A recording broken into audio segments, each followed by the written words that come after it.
Eu quero desde já agradecer a Deus pela vida de todos os irmãos, amigos, família natural, família espiritual que se reúne hoje aqui. Dizer que reconheço o valor, a importância de todos vocês, aqueles que vieram de um pouco mais longe, aqueles que vieram de bem longe e aqueles que vieram de perto. Não há possibilidade de mencionar os nomes, mas vocês alegram a nossa alma nesta manhã. Abra sua Bíblia na Epístola aos Romanos, no capítulo de número 8.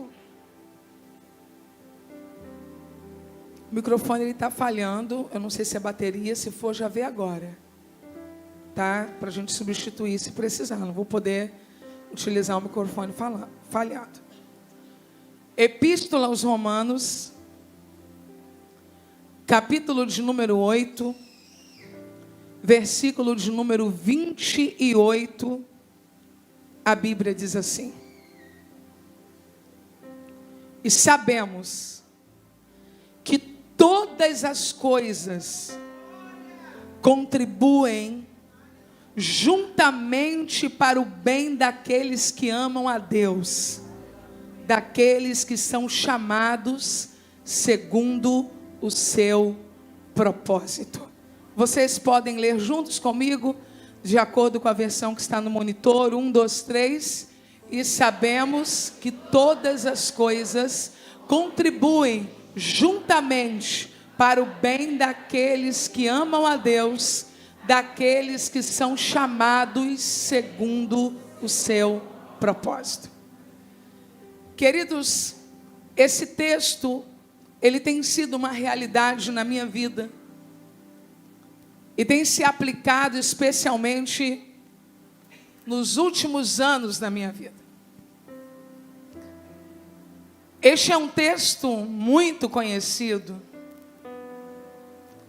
e que normalmente acabamos por ignorar nele uma palavra, a palavra juntamente.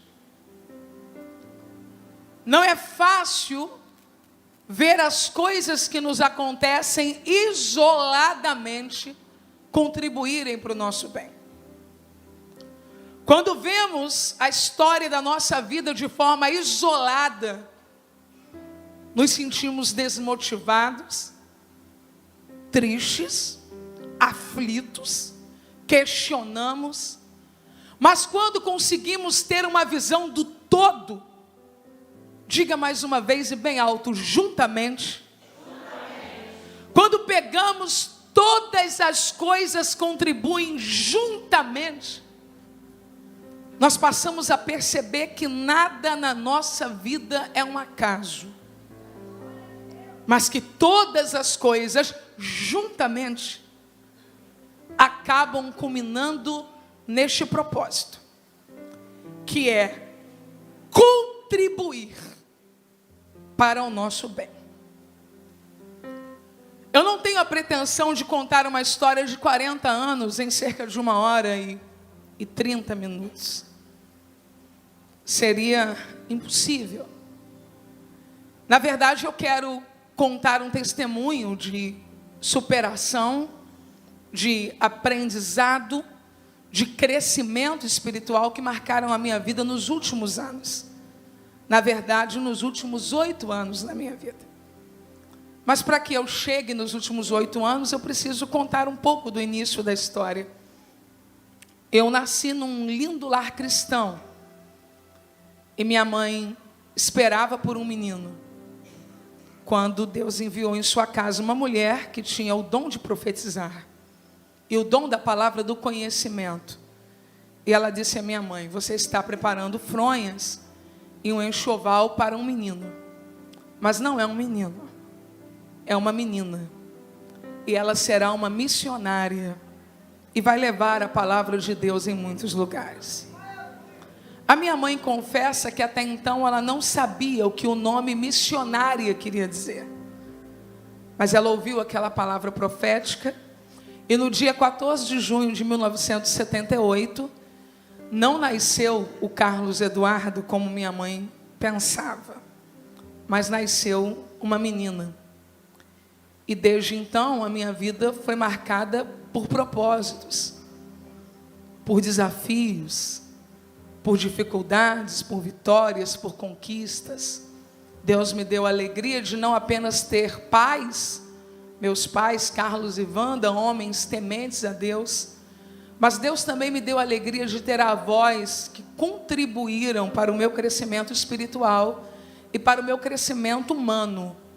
Cada um deles, com as suas características, deixaram um pouco deles na minha vida. Nenhum deles passou em branco.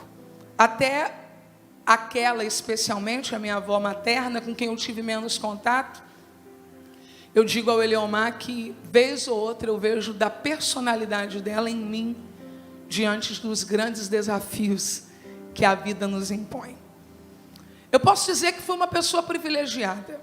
Eu tive uma boa infância, eu fui criada na casa do Senhor, eu tive avós carinhosos, presentes, tive bisavó, tive uma linda família, tenho uma linda família. E como qualquer criança evangélica, cristã, eu comecei a recitar os textos da Bíblia, a ler as histórias bíblicas, mas não, eu não fui uma pregadora mirim.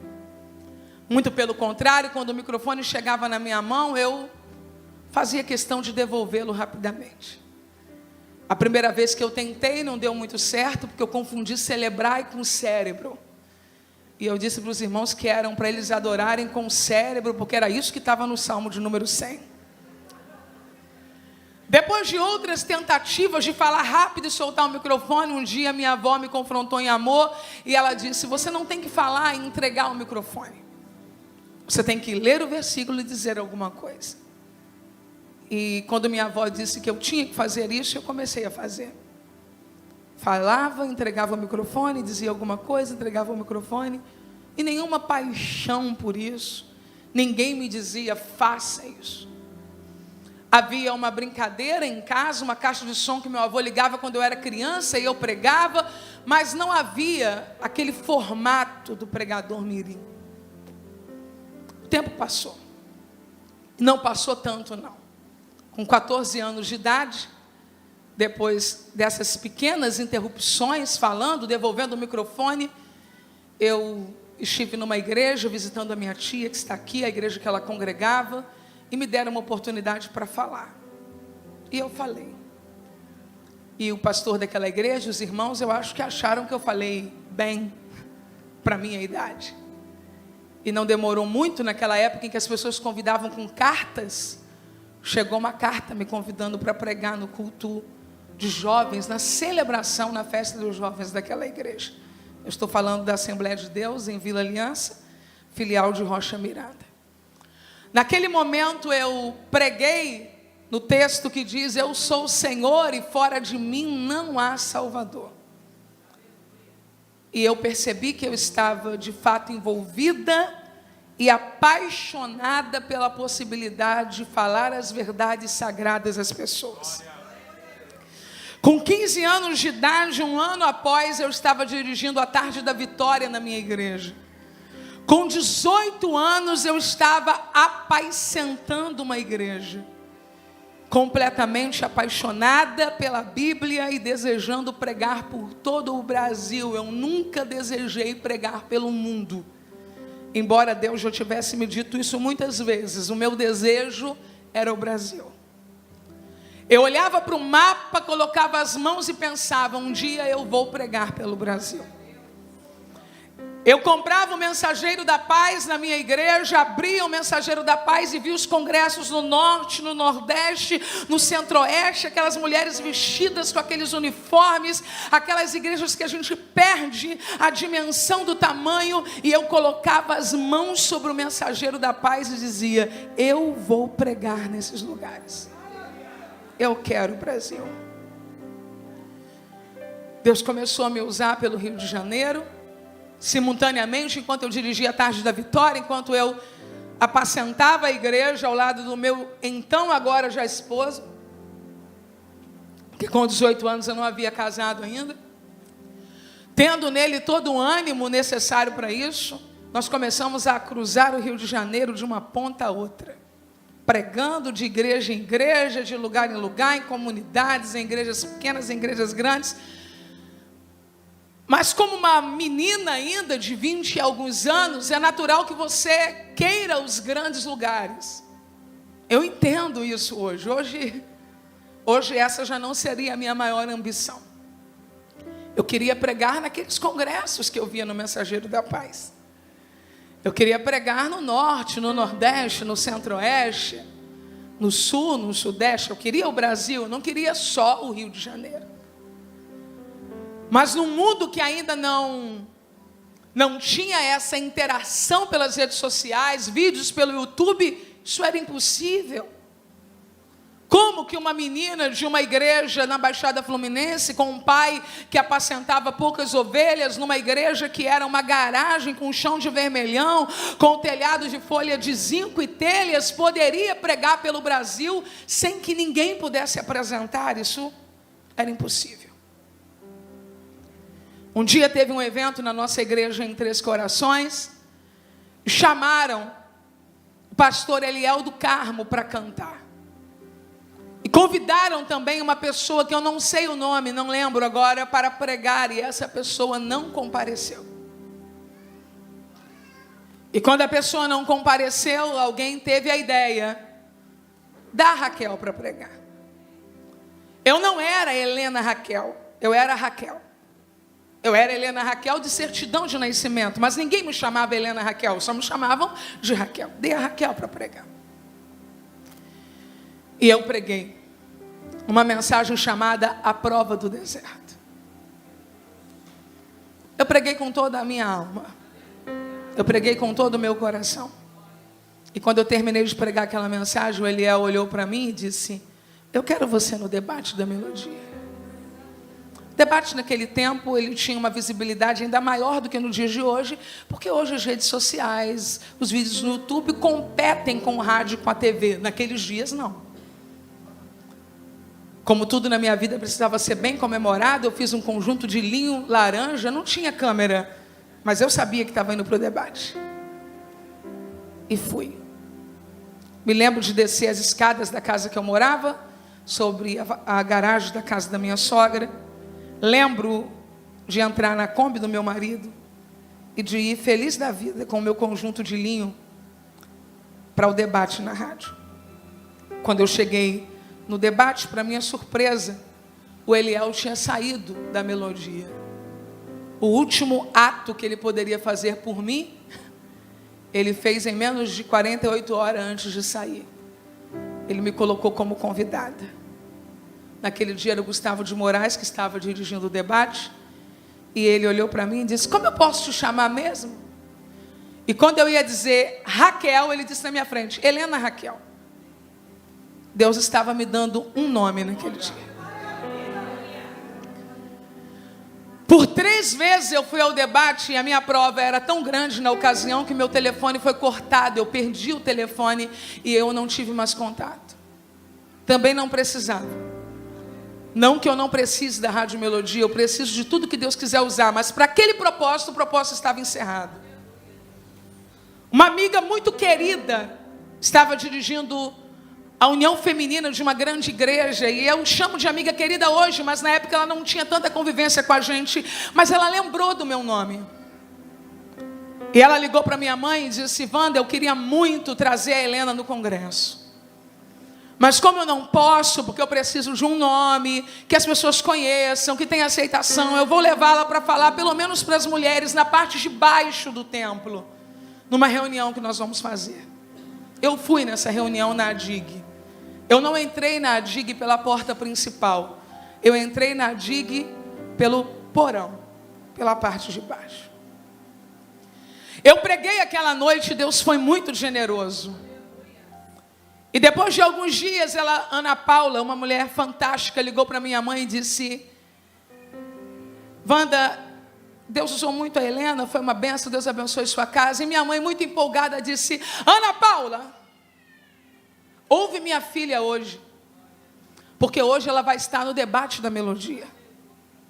Quando a Ana Paula ouviu isso, ela disse: Wanda, Eu já sei como eu vou colocar a Helena no congresso.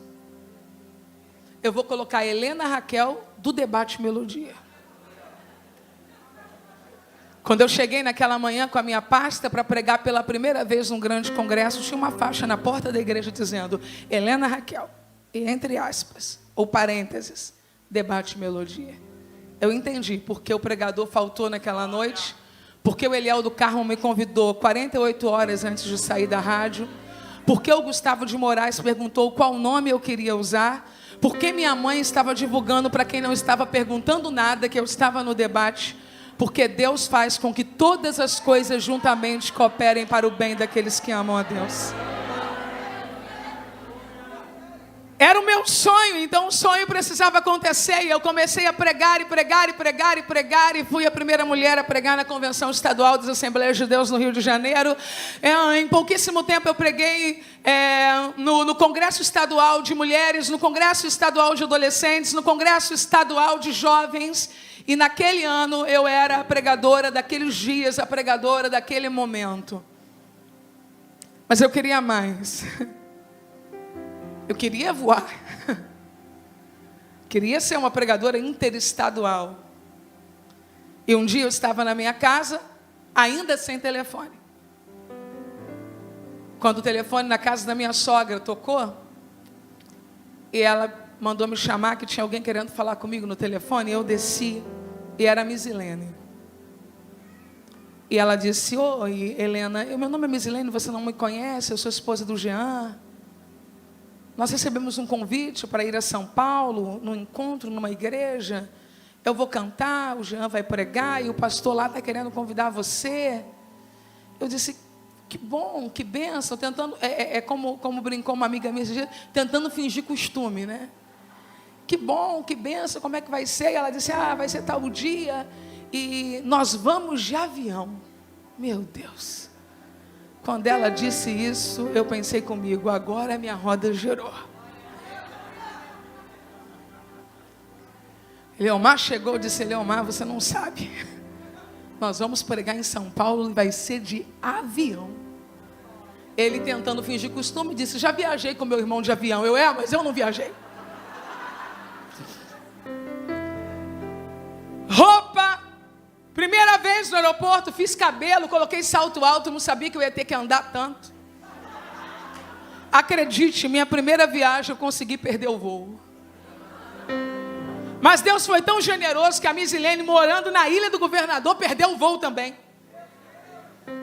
Conseguimos remarcar na primeira noite, e eu ainda me lembro quando o avião subiu. Eu vi as luzinhas lá embaixo.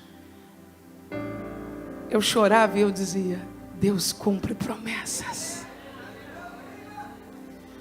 Era uma igreja no Brooklyn que tinha nos convidado, e passei com eles um final de semana incrível. Eu conheci uma mulher pastora, Aline Matar.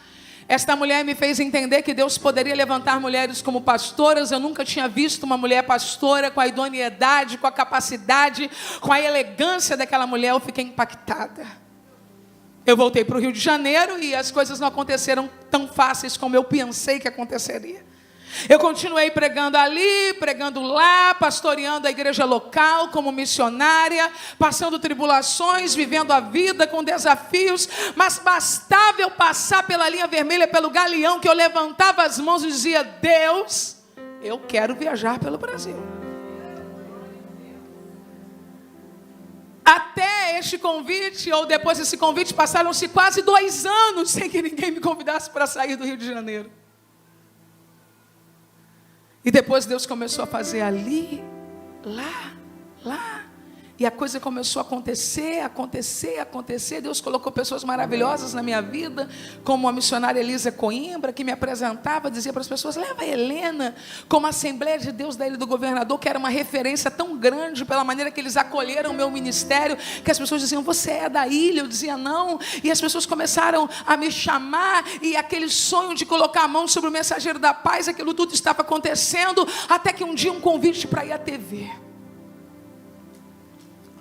Quando eu cheguei na TV a primeira vez e para participar do programa Voz Mulher, eu estava ali para ser entrevistada e para entregar uma palavra, quando de repente passou um anúncio que seria dado na TV naquele dia. ia acontecer em Belém do Pará os 98 anos da Assembleia de Deus no Brasil. No intervalo da minha ministração, estou precisando de um pouquinho mais de retorno aqui, só um pouquinho mesmo. Quando eu olhei para aquela tela e eu vi o tamanho da festa, eu disse: Deus, que coisa linda. Eu sempre fui uma assembleiana apaixonada. O meu pai foi neopentecostal até se tornar pentecostal, mas eu nunca fui neopentecostal. Eu fui levada por ele e pela minha mãe enquanto eles puderam, mas o meu coração sempre foi assemblear. Quando eu olhei para a tela, eu disse: ah, Deus, eu queria tanto ver essa festa de perto. Se o Senhor me desse condições, eu viajaria para Belém para participar dessa festa. Acabou a programação, eu fui embora para minha casa e à noite estava eu indo para cumprir uma agenda em Niterói. Eu já estava pregando pelo Rio, por alguns estados do país. Quando nós estamos subindo a ponte, no engarrafamento, o meu celular tocou. Era a pastora Rebeca Câmara. Ela me disse: Helena, eu quero te fazer um convite. E eu disse: sim, pastora, pode falar.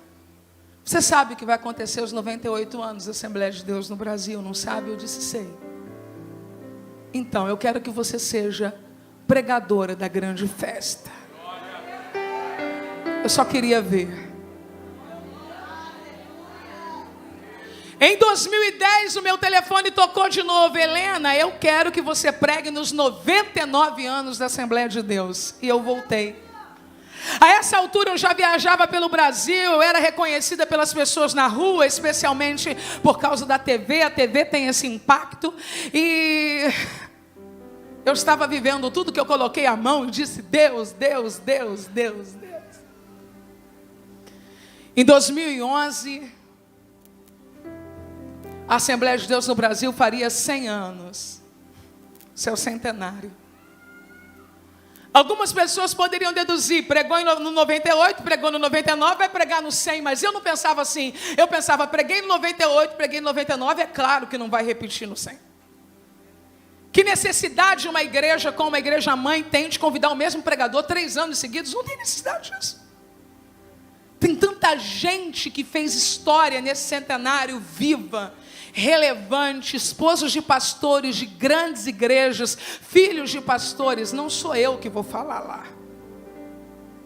Eu estava viajando pelo interior do Brasil, num restaurante, quando alguém ligou para mim. Agora já não era nem mais a pastora Rebeca, porque eu acho que ela pensou que já era óbvio. Eu acho que só eu que não sabia.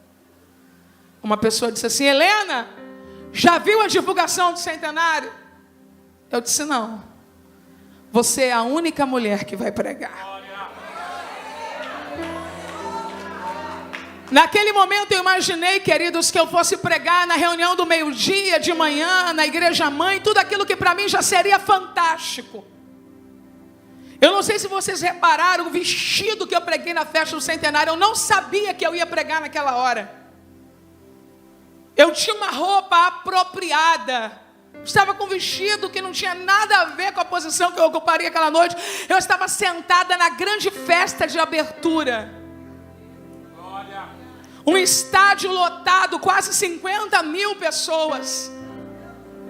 Pastor Samuel tocou no meu ombro e disse: Helena, está preparada para pregar hoje? Não podia ser eu na abertura dos 100 anos da igreja, que foi a paixão da minha vida. Não podia ser eu com o pastor presidente da convenção geral presente com toda a sua comitiva.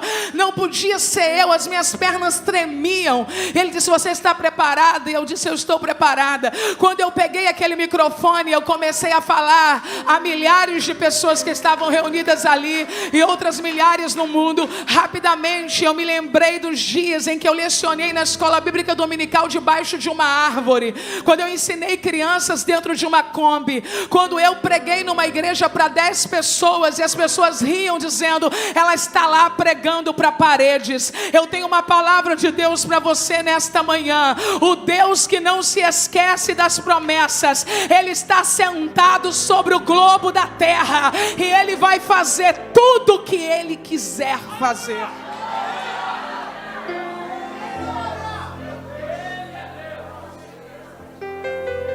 Você não precisa querer ser pregador, não. Esse era o meu sonho. Eu estou falando que Deus pode realizar o seu sonho. Você não precisa sonhar o meu sonho. Sonhe o seu sonho.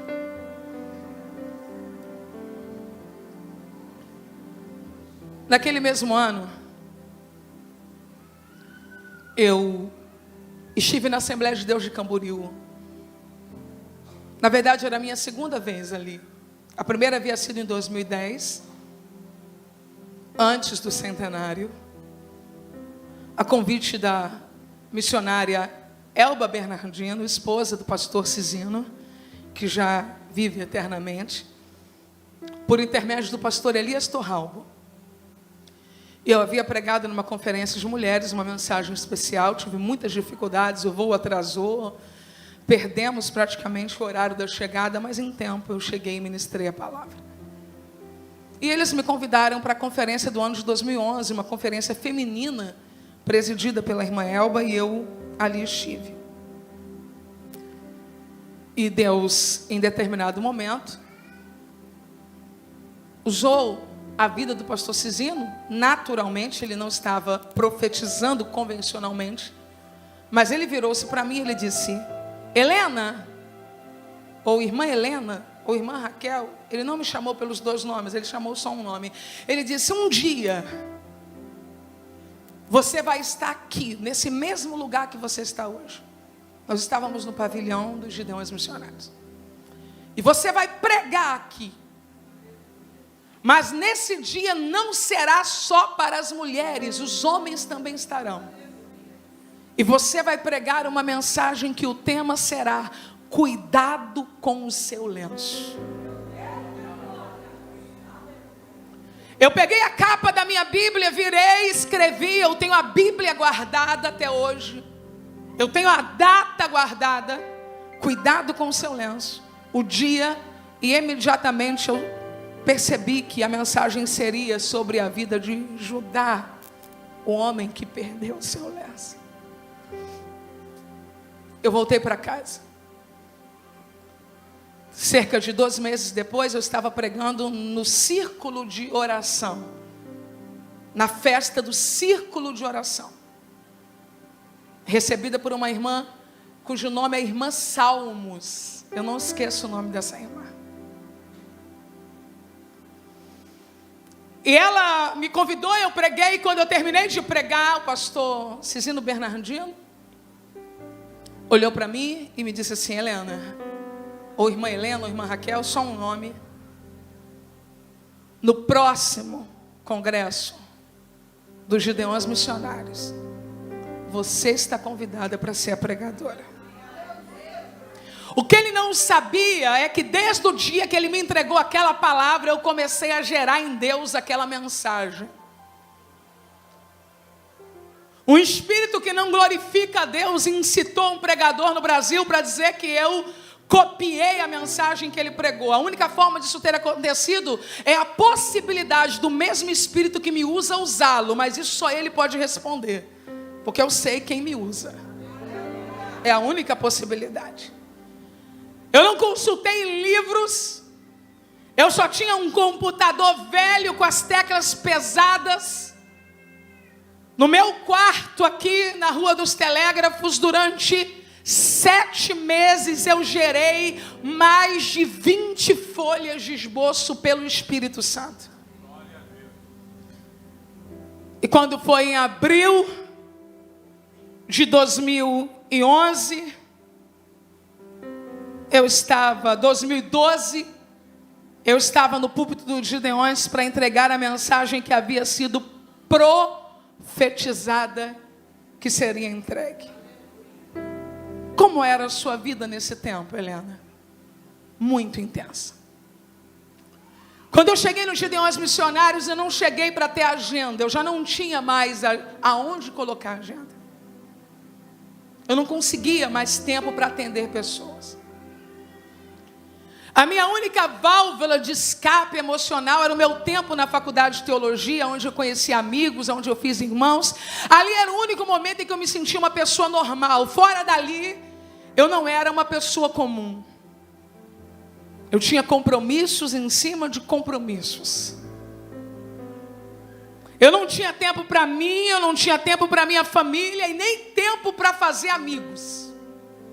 Nesse período, a única amiga que eu fiz é porque sentava do meu lado na faculdade, pastora Carla. Fora ali, eu não tinha possibilidade de relacionar-me com ninguém. Eu só conseguia viver para o meu sonho, para o meu chamado, andando de um lado para o outro com uma mala. Aniversário não posso, casamento não posso, adoeceu não posso. Imagine dividir uma semana entre igreja, casamento e viagens. E faculdade. Em 2012, quando eu cheguei, que desembarcamos em Camboriú, minha família feliz, os irmãos e amigos que foram conosco, fomos todos juntos num voo, eles alugaram uma casa, e minha mãe me disse: filha, você está bem, está tranquila? Eu disse: estou bem, mãe, estou tranquila. Só tenho uma notícia para dar para a senhora. Ela disse: fala. Aproveita bem da cidade. Porque depois que eu entregar a mensagem desta noite, eu não volto mais. Minha mãe disse: o sangue de Jesus tem poder.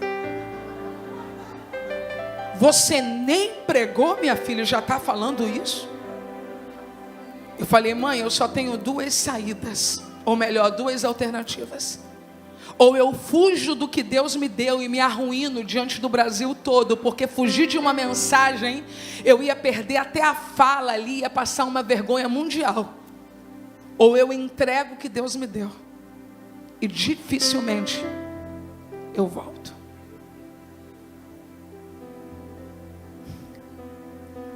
Eu entreguei a mensagem que Jesus me confiou para aquela noite.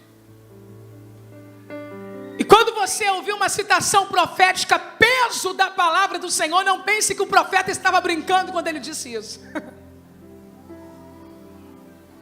Eu não quero me vitimar, porque eu não tenho razões para isso, faz parte do ofício profético.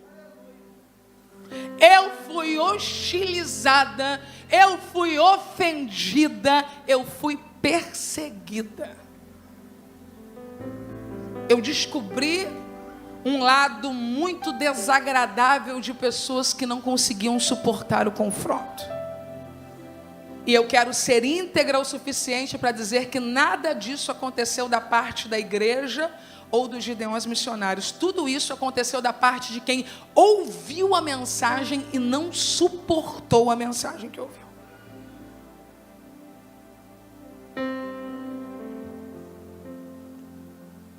Para mim não foi fácil perceber que o sonho não era um sonho. Que ministério não é sonho. Ministério é vocação e chamado. Quem está sonhando não vai aguentar burdoada, vai quebrar. Ministério é pé no chão, gente. Senão você não vai suportar. Ministério não são flashes, não são aplausos. Ministérios são pedradas. Inventaram mentiras por não suportar a mensagem. Enviaram recados maledicentes, atemorizantes. E se eu disser para você que foi uma fase fácil, eu estou mentindo. Foi uma fase muito desafiadora. Mas todas as coisas, juntamente, cooperam para o bem daqueles que amam a Deus.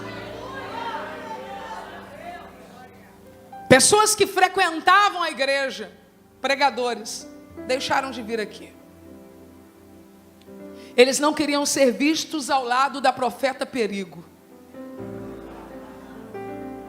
Alguns que hoje me convidam e ao ligarem para minha mãe se identificam como amigos, passavam por nós em alguns hotéis e fingiam que não nos conheciam. Eu e Eliomar passamos a ser profetas perigosos. Uma amiga me disse: Helena, eles disseram que você fala demais e que falar demais é perigoso. Falo demais de quem? Eu nunca falei de ninguém.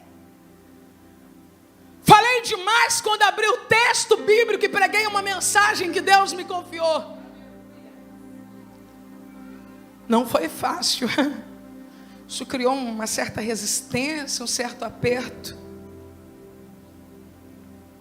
E a essa altura eu era a pregadora pentecostal mais conhecida do Brasil. Eu pensei, falo isso ou não falo? Falo porque é a verdade. Nesta altura eu era. Mas eu não conseguia mais olhar nenhum vídeo no YouTube. E agora eu vou falar de um deserto que poucas pessoas viram. Eu não conseguia assistir nenhum vídeo. As redes sociais aproximou da nossa vida pessoas, e isso é lindo, porque nós descobrimos pessoas maravilhosas. Mas a rede social, ou as redes sociais também trouxeram para perto da gente uma maldade humana que nós desconhecíamos a existência dela. A capacidade de ferir gratuitamente quem você nunca olhou nos olhos. Eu não conseguia assistir aquela mensagem. Eu não conseguia ouvir a minha voz pelo YouTube. Eu não conseguia acessar um vídeo meu. Eu não conseguia ler um comentário. Eu estava marcada pelas palavras que eu ouvi e que eu vi escritas ali por pessoas que eu não conhecia. Por que elas exerceram esse poder sobre mim? Meu Deus, como a gente precisa aprender e amadurecer. Feia, gorda, sapa, por que essa mulher está aí falando e não vai cuidar de emagrecer? Santarrona, crentona. Por que mulher prega, mulher não pode pregar? Não existe pastora na Bíblia, é mercenária, está ganhando X mil por mês.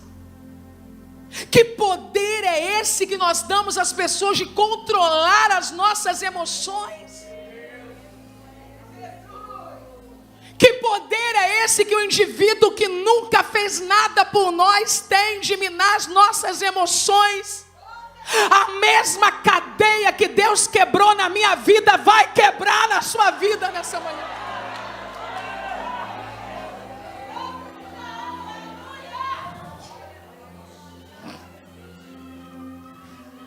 Eu começo a viajar desanimada. Eu me lembro de uma vez lanchando para viajar no dia seguinte.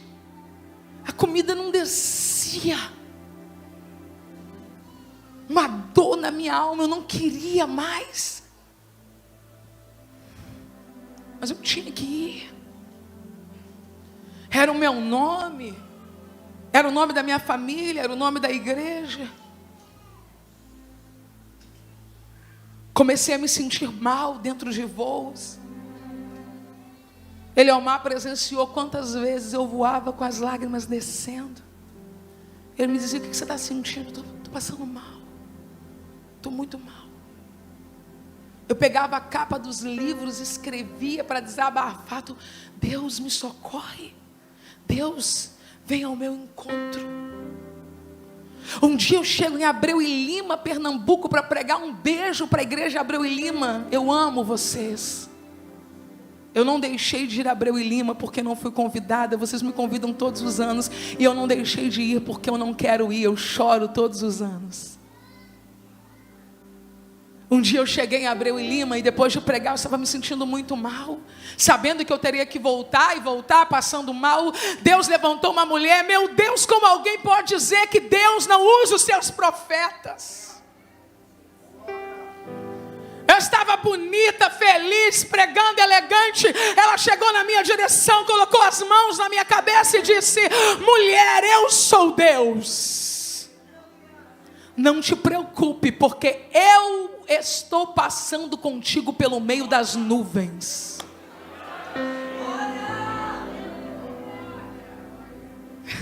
Eu não disse para ninguém isso, nem para minha mãe, nem para o meu pai, nem para minha avó, nem para o Eduardo, e não deixava o Eliomar dizer para ninguém.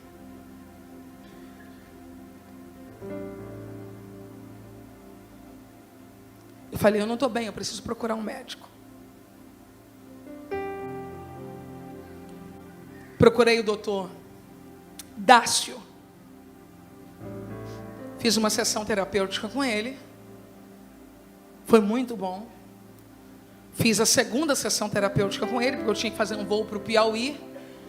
E eu estava preocupada, porque eu vinha passando muito mal.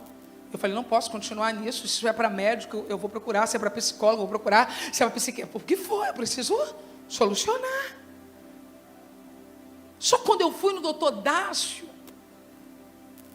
é um homem fantástico, mas o meu coração não estava inclinado para a busca de uma cura real. Eu queria apenas uma solução momentânea, eu queria resolver um problema. Eu estou me sentindo mal e não quero mais me sentir mal, era isso que eu queria. Ele me disse algumas coisas, e ele foi excelente, tão excelente, que eu mesmo me sentindo mal, enfrentei o voo para o Piauí. Eu fui, voltei, na volta eu enfrentei uma rígida turbulência, me senti muito mais mal, porque se você já está se sentindo mal num voo comum, num voo turbulento, eu me senti muito mal, e quando eu cheguei no Rio, eu pensei, eu não tenho condições de seguir assim.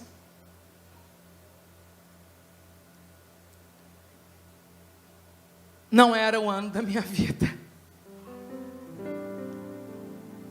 Não era o ano dos meus sonhos, era o ano dos meus maiores desafios. Mas Deus estaria começando a fazer uma obra em mim, que eu preguei tantas vezes. Tem coisas que só a escola do sofrimento resolve. No meio dessa tribulação, eu recebo a notícia de que meu avô tem câncer. E que o câncer é um câncer agressivo. E eu já estou falando exatamente do período de final de julho a agosto de 2012. Só que na minha mente eu pensei, Jesus cura câncer. Jesus pode curá-lo. O nome do Senhor vai ser glorificado nisso, mas aí residia um dos motivos para que o Senhor não fizesse o milagre. O meu avô, embora tenha sido amigo do Evangelho durante muito tempo, ele era extremamente religioso. E todas as vezes que nós tentávamos conversar com ele sobre decisão ao lado de Jesus, era muito difícil, porque ele dizia, mas eu sou de Jesus. Mas eu aceitei Jesus. Eu dizia, avô, eu estou falando de ser cristão. Ele dizia, mas eu sou um cristão. Quando nós chegamos para visitá-lo na casa dele, o quadro era muito difícil. Nós ficamos indo praticamente todos os dias, eu e meu irmão e outras pessoas da família, mas eu e meu irmão intensificamos um pouco mais, porque nós tínhamos uma preocupação sobre algo que estava nos atormentando. Nós não podíamos deixar que o homem que tinha sido alguém tão espetacular na nossa vida, tão imprescindível, pudesse partir sem salvação.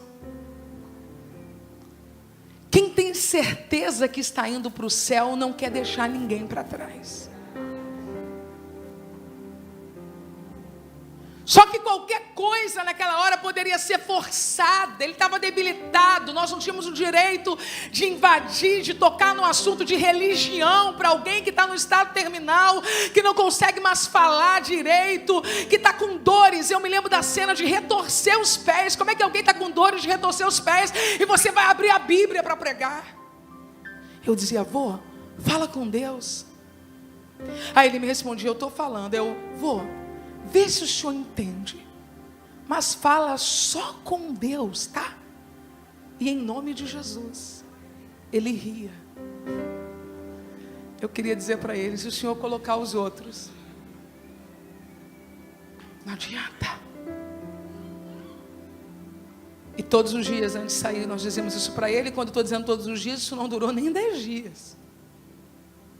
Teve um dia que eu e meu irmão nos abraçamos na cozinha dele, enquanto ele estava na sala. Eu não sei se eu caí por cima do meu irmão por cima de mim. E nós chorávamos copiosamente. A dor de perder alguém que se ama em tão pouco tempo rasgava o nosso corpo por dentro.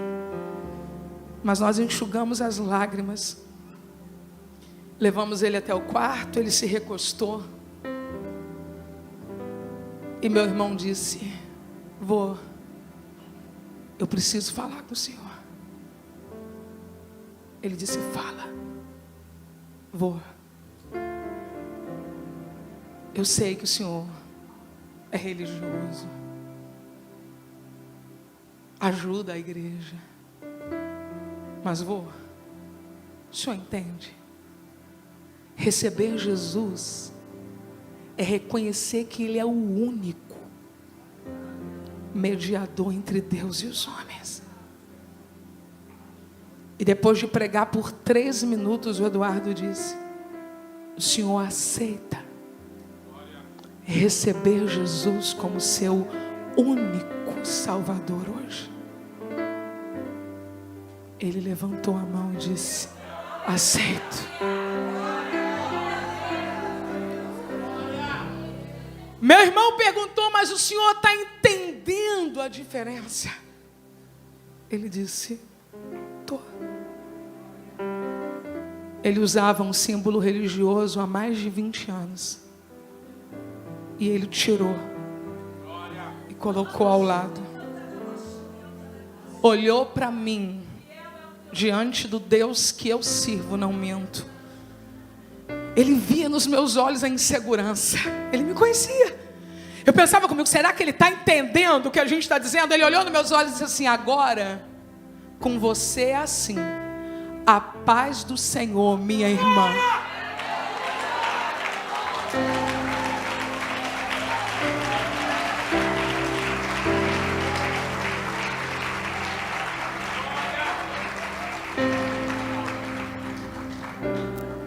Deus chamou meu avô para a eternidade. E sinceramente eu não sei se eu teria suportado se eu não tivesse a certeza que tenho de que ele não morreu, ele passou a viver eternamente. Semanas depois eu perdi uma ovelha que também era um amigo querido, e me vi diante de um grande problema familiar que desajustou toda a minha família. Bom, eu já estava passando por um problema pessoal grande relacionado às viagens. Eu perdi o meu avô, e quem tem uma convivência mais próxima a mim sabe o que isso simboliza. Perdi abruptamente uma ovelha querida que também era um amigo, era alguém com quem eu conversava por horas e tinha uma afinidade muito grande. Inclusive ele e meu avô tinham a similaridade de terem sido as pessoas que mais nos apoiaram para a construção da Devip. Então foi muito forte. E o diabo, que não tem pena de ninguém. Pastor Antonieta Rosa disse que quando você está numa partida de futebol, você tem um intervalo para se recompor como atleta. Mas numa guerra espiritual, o diabo não respeita intervalo. Quando você está mais debilitado, é que ele dispara o maior golpe contra você. E quando eu estava debilitado, ele disparou um golpe sobre mim. Eu me vi dentro de um problema familiar complexo, delicado, que simplesmente impediu que uma família que se reunia todos os domingos, que comia, que bebia, que sorria, se assentasse à roda da mesa todos juntos. Fulano come, o outro não come, ciclano tá, o outro não tá. E quando você apacenta um rebanho, você precisa se calar, para numa guerra morrer menos pessoas possíveis. Nessa hora a gente espera coisas que não vêm, mas vêm coisas que a gente não espera. Eu conheci a força e a lealdade de pessoas que me abraçaram, que me ajudaram. Porque o momento difícil na vida de alguém é a sua oportunidade de marcar a vida dessa pessoa. pastora Celi marcou a minha vida no ano de 2013, quando eu pensei que eu não ia suportar mais tudo que eu estava vivendo. Pregando, ensinando, ajudando pessoas. Eu nunca parei. E não me arrependo de não ter parado. Quem para no meio da angústia morre. Quem anda no meio da angústia é vivificado. Tinha dias que eu me assentava naquele púlpito antigo. Fabiana, graças a Deus que você fez esse lindo projeto. Eu não quero me lembrar do que passou, só para dizer glória a Deus. Parecia que o meu coração ia rasgar o meio. E o Senhor dizia: sou teu Deus, vou te levar, vou fazer, vou te usar. Só estou começando o que eu tenho para fazer na sua vida. E eu pensando: meu Deus, eu estou terminando e o Senhor está começando. Fiz uma cirurgia, uma embolização. Era a desculpa que eu precisava para sair de algumas coisas que eu já não suportava mais. Cancela, cancela, cancela, cancela. Minha mãe, entre eu e as igrejas, cancelando um rombo imenso, devolvendo valores de passagens. Eu ando nesse país de cabeça erguida. Eu não devo a nenhuma igreja nesse país. Centenas de convites nacionais, dezenas de convites internacionais, e eu recusava todos eles. Quando Deus quiser começar a te curar, Ele vai te tirar do isolamento e vai colocar você perto de gente. Segure na mão da pessoa que está do seu lado e diga a ela: é do meu lado que você vai ser curada hoje.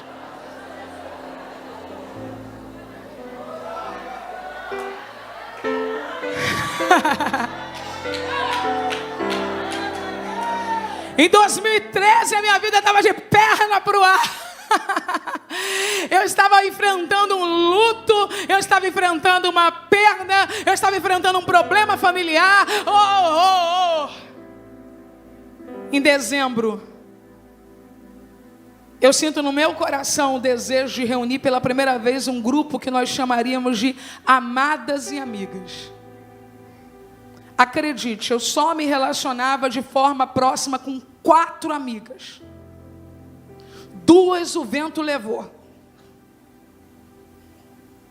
Uma morava longe de mim. Só sobrou uma. Eu me sentia decepcionada e triste, e eu queria desistir de pessoas.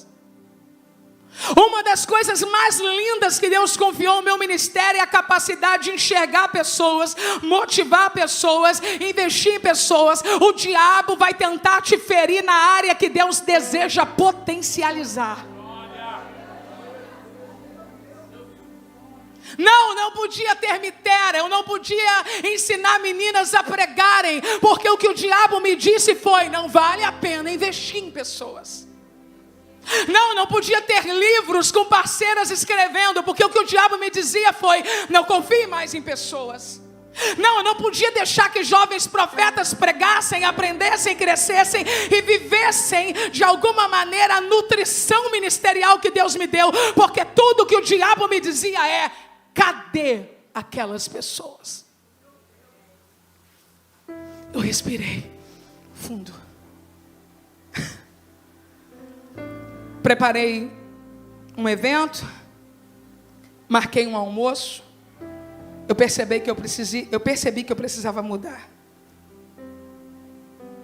Nós nos reunimos uma primeira vez, nós nos reunimos uma segunda vez. Deus foi trazendo outras pessoas.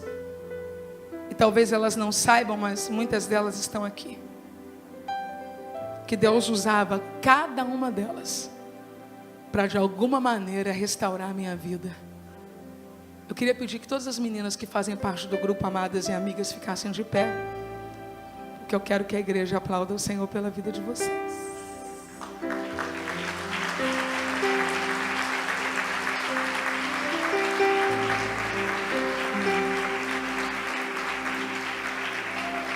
Podem sentar. Eu continuo atendendo igrejas em 2014, liderando, pregando e sofrendo. Igreja, gente, dá para fazer tudo junto. Pregar, liderar e sofrer. A coisa pior, eu passo a ter medo de altura, desconforto em elevador e mal consigo dormir. E eu quero superar sozinha. Não preciso de ajuda médica, não preciso de ajuda de ninguém. Isso aí eu mesmo vou orar e Deus vai resolver. Eu conheço a jornalista Eveline Ventura. Ela me motiva com a ideia de que eu posso escrever. Você pode escrever. Alguém corrige o texto. Eu posso escrever? Pode. Mas eu fiz um ensino médio tão ruim, um ensino fundamental tão ruim. Eu sou péssima em português. Você pode. Eu tenho uma viagem para Foz do Iguaçu. Eu passo mal durante toda a noite. De manhã eu chego até o aeroporto e eu não consigo ir. Eu pensei muito, Eleomar, de contar ou não essa parte do testemunho. Mas eu vou contar. Eu e Eleomar, nós temos 18 anos de casados e vamos completar 19. Nós não mentimos um para o outro. Mentira não faz parte da nossa vida. Se você me disser que viu o meu marido com uma mulher, eu só vou perguntar a ele se isso é verdade. E se ele falar que é mentira, nada do que alguém disser vai mudar isso. Porque o meu marido não mente. E eu não minto. E nesse dia, eu menti pela primeira vez. Eu não sei o que isso lhe causa de impacto, porque para quem não mente, mentir é chegar no fundo do poço. Eu estava no fundo do poço. Eu menti por 6 horas só. Eu não consegui mentir nem por 24. 6 horas depois eu estava contando a verdade. Ele, mas foi mentira. Eu menti porque eu não conseguia mais suportar o que eu estava passando. E foi naquele dia que eu percebi: eu tenho que fazer alguma coisa por mim. Quando você deixa de ser você, aí não dá mais para segurar. Foi nesse momento que eu conheci a generosidade de uma pessoa feita de amor. Bispa Keila Ferreira. Era o nosso primeiro compromisso juntas. E eu faltei. Eu também conheci a missionária Milka, que talvez esteja assistindo agora. E os irmãos da cidade de Limoeiro. Eu ainda vou aí em Limoeiro. Porque o que eu vi nessa jornada foi gente gritando, esbaforida, dizendo: eu gastei com propaganda. Gente que valoriza mais o que gasta com propaganda do que a vida e a saúde de alguém. Mas o que eu conheci da bispa Keila Ferreira foi amor, generosidade, compaixão. Era a Copa do Mundo. E eu recebi o convite para pregar no IBAD. O André estava comigo. Fomos ao IBAD. Cleison comemorou esse momento. Eu estaria ocupando o mesmo púlpito que um dia foi ocupado pela pastora Doris. Lá fui eu. Bendito dia que eu cheguei ali. Eu amo Copa do Mundo. Era jogo do Brasil e não tinha uma televisão naquele lugar. Que situação, meu Deus. Vou para um lado, vou para o outro. Agoniada, queria televisão, não tinha. Começo a andar pelo jardim, estou preparada para pregar. Entenda, eu não estava em pecado em nenhum momento. O único pecado que eu cometi em razão do processo que eu vivi foi eu ter mentido para o meu marido por 6 horas. E no mesmo dia, 6 horas depois, eu confessei. E ele me perdoou. Existem pessoas que estão parando de pregar por causa de problemas emocionais, parando de cantar, deixando de tomar ceia, porque elas acreditam que estão endemoniadas, elas acreditam que estão em pecado. Eu tenho uma palavra de Deus para entregar a você nesta manhã. As aflições deste presente século não há de se comparar com a glória que nos será manifestada.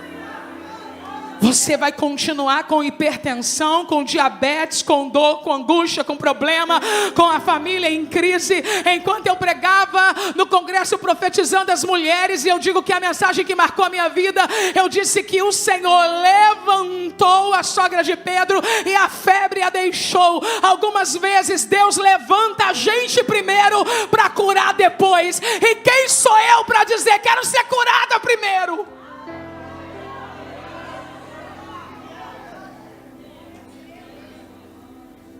Conversando com uma amiga em 4 de julho de 2014, ela diz: Helena, eu também estava passando por problemas. Helena, eu também estive doente. Helena, eu também não estava conseguindo exercer o meu ministério. Conheci um profissional. Vai lá. Não, ela não disse vai lá. Ela disse: eu conheci um profissional, foi uma bênção para mim. Eu disse: eu quero ir lá.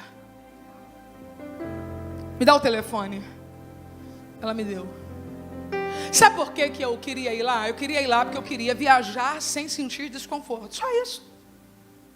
Eu cheguei, sentei, ele sentou e eu disse: então, doutor, eu estou aqui porque eu quero viajar sem desconforto. Mas vou dizer logo para o senhor, não tenho nada para tratar, porque a minha vida é maravilhosa.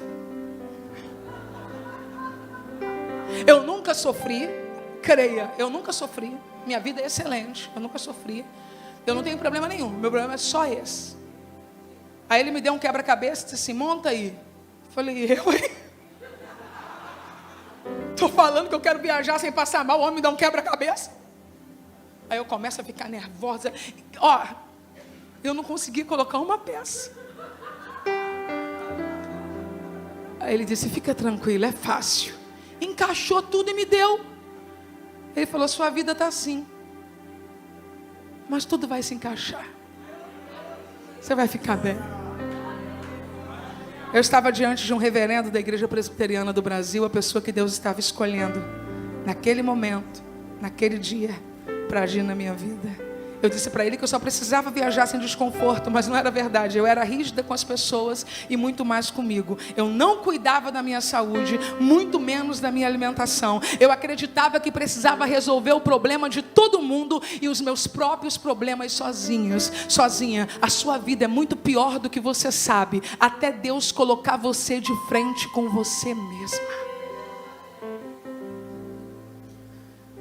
Assustadoramente as pessoas não percebem. Pelo amor de Deus, seja generoso. Você não imagina como está a pessoa que está sentada ao seu lado hoje. Isso me assustava. Eu dizia: Leomar, vamos ser melhor com as pessoas. Sabe por quê? Porque quem está me vendo linda assim não sabe o que eu estou passando. Então às vezes a gente olha para as pessoas e não sabe o que elas estão passando. Às vezes você briga por causa de um lugar no banco. Se você soubesse como a pessoa está, você colocava no colo.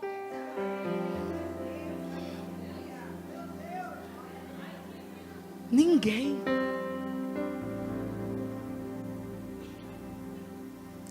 E foi nesse ano que eu recebi uma ovelha querida aqui.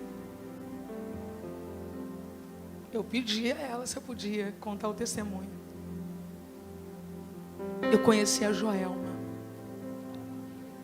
A Joelma estava sofrendo com ansiedade e síndrome do pânico. Quem conhece a minha rotina sabe que eu não visito sem que haja um propósito muito grande. Eu só faço visitas com propósitos. E me chamaram para jantar lá na casa da Joelma e eu fui. E quando ela chegou e começou a dizer que sofria com síndrome do pânico, com ansiedade, eu disse: Deus, o que eu estou fazendo aqui? Estou tentando resolver meus problemas. Fiquei ligadinha lá, o marido dela super engraçado, contando um monte de caso. eu digo: Senhor, eu te louvo. Porque se eu encontrasse a Joelma em 2009, eu ia querer libertar a Joelma com 7 semanas de consagração. Se eu encontrasse a Joelma em 2010, eu ia dizer para ela: procura o que está errado na sua vida. Existem desertos que Deus nos conduz para nos fazer sensíveis aos desertos das pessoas. Porque todas as coisas juntamente cooperam para o bem daqueles que amam a Deus. Você toma remédio? Ela disse: então, é porque às vezes você tem que tomar.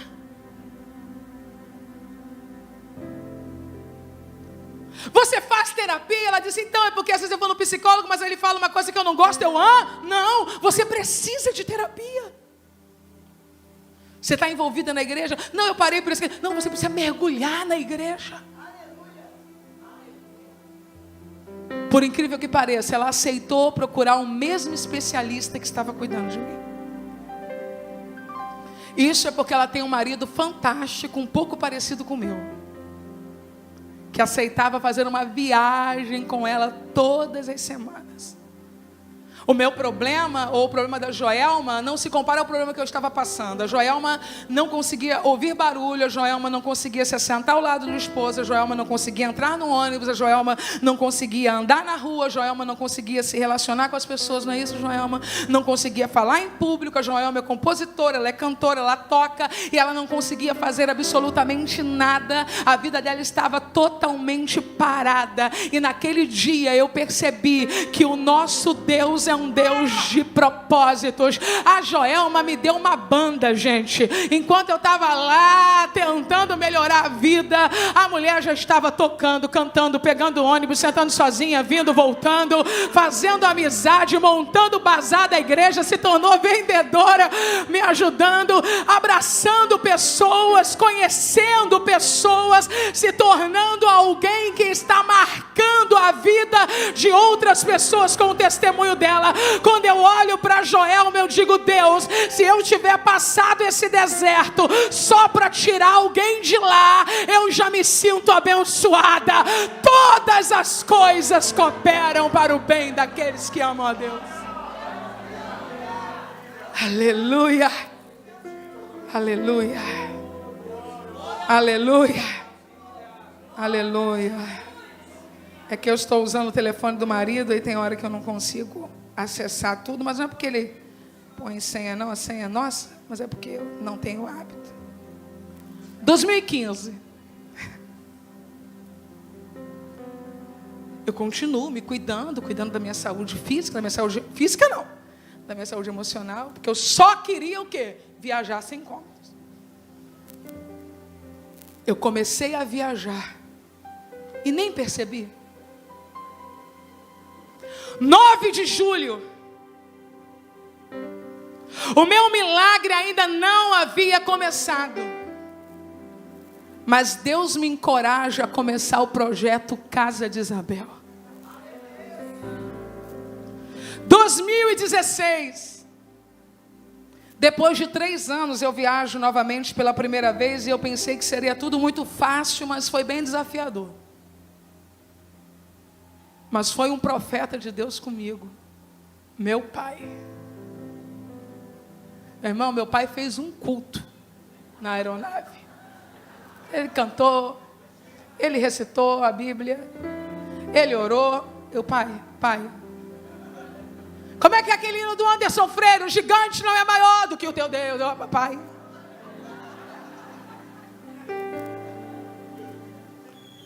Ele é o mar de um lado, dormindo, porque os que descansam em Deus dormem, e o meu pai na intercessão.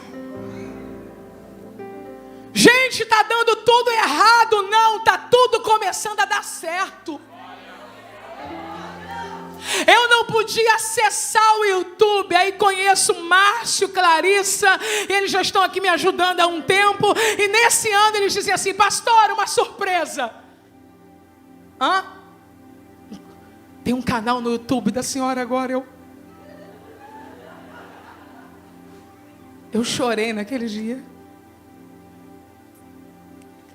porque eu não podia ver. E agora eu estava lá. Todo dia que eu posso, eu dou uma olhada. E quando alguém aparece para me perturbar, eu vou lá e excluo.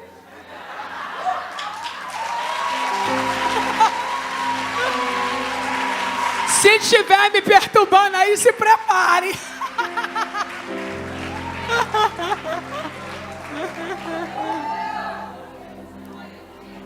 Vou realizar a primeira conferência, edificarei a minha igreja em abril de 2016. E já fazem 3 anos que a minha crise familiar não cessa. Mas eu estou lá ministrando, e Deus fazendo, e Cleiton Letícia cantando. O Cristiano foi na primeira? Não, e aquela coisa maravilhosa, e Deus trabalhando. Quando chegou no último dia, pastor Vicente procura o meu pai e diz: pastor Carlos, há algo destruído, mas Deus manda dizer ao senhor que Ele está colocando uma ponte hoje, e vai haver reaproximação. Nós voltamos de carro. Quando eu cheguei no banheiro para alguma coisa, parada, né, para beber uma água, minha mãe virou assim: Raquel, deixa eu te contar uma coisa. Falei: fala, mãe. Falei: mãe, antes de falar com a senhora, recebi um convite aqui, ó, está aqui no celular. Alguém que há muito tempo, né, não tínhamos proximidade, está me convidando para algo. Minha mãe disse assim: então é Deus. Eu falei: como é que a senhora sabe? Porque Deus usou o pastor Vicente hoje e disse que está colocando uma ponte. Minha filha, você vai passar nessa ponte.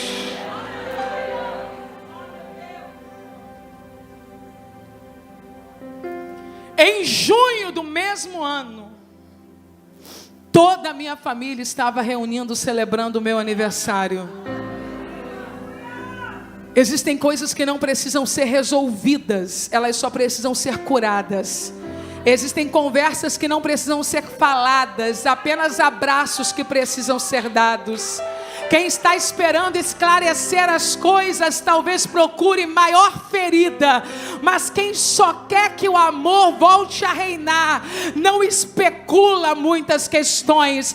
Deus vai trazer a tua família à roda da mesa, mas não é para um novo debate, é para cortar o pão da comunhão juntos, porque o que passou não importa mais.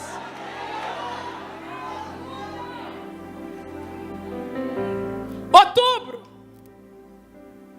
dia 19 de outubro, eu entro no Facebook da doutora Denise Portugal e digo para ela: doutora, eu gostaria de falar com a senhora. Ela disse: você está bem? Eu disse: eu poderia ficar melhor. Ela disse: então estou aqui para te ajudar.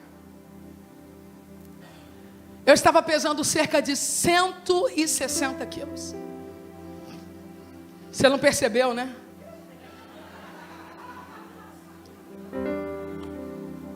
Meus pés doíam, minhas pernas doíam. Eu sentia falta de ar.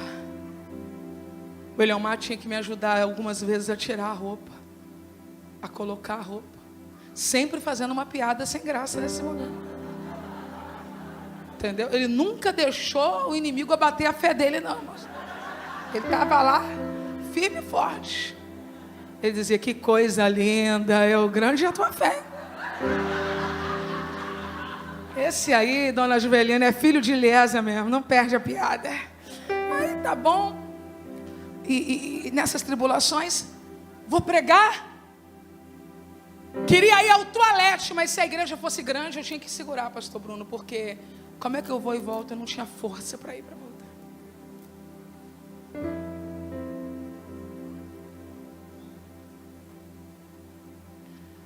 No dia 25, eu estou pregando no Profetizando as Mulheres.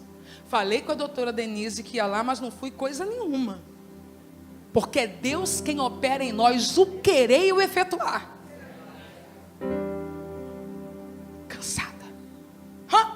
Para andar no Rio Centro, meu filho, pensa. As pernas um pilão. Fadigada. Quantas vezes Deus usou os vasos e disse: você está pregando, eu vi um aparelho de pressão no teu braço, eu vi uma maca, era isso mesmo, tinha que ter um CTI do céu para eu pregar. Quantas vezes eu senti a pressão na cabeça, assim, quando eu estou descendo do púlpito, a pastora Fernanda Abrum me chama e diz: Helena, Deus manda eu te dizer que Ele vai dar um start, Ele vai startar a sua vida e você vai voltar ao modelo original. Eu disse: uou, modelo original já sei, vou sair viajando por aí sem sentir nada. É o meu modelo original. Viajo para o Espírito Santo, passo muito mal, cancelo algumas agendas, volto a me sentir incapaz, ouço Ana Batista cantando aqui: se hoje eu não puder vencer, isso não quer dizer que é o fim. Eu agora só cantava isso. Uma especialista me diz: você não pode continuar, você precisa parar. Eu não viajo para onde eu quero naquele final de semana, mas eu estou no Encontro Nacional de Mulheres do pastor Josué Brandão, do pastor Josué Gonçalves, e é lá que nasce o livro Eu Não Sou Aitofel. Eu só queria ir no Nordeste e Deus queria me dar um best-seller. Todas as coisas juntamente cooperam para o bem daqueles que amam a Deus.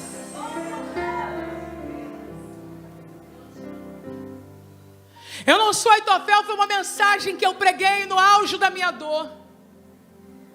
Eu queria muito ouvir a voz de Deus e ninguém me dizia nada.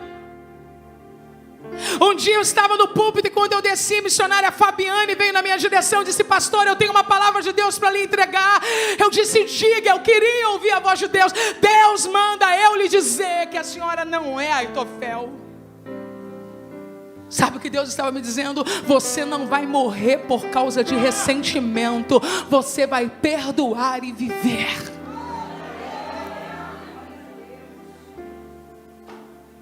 Eu tenho 2 viagens para o Nordeste, mas uma especialista falou para mim, para o Eliomar, para minha mãe: ela não pode ir, ela precisa parar, ela não pode voar agora. Se ela voar agora, dentro desse processo, eu não vou poder me responsabilizar pelo que vai acontecer. Que dia, né, mãe? Na zona sul do Rio, Eliomar me segurando de um lado, minha mãe do outro. Você precisa valorizar a sua família.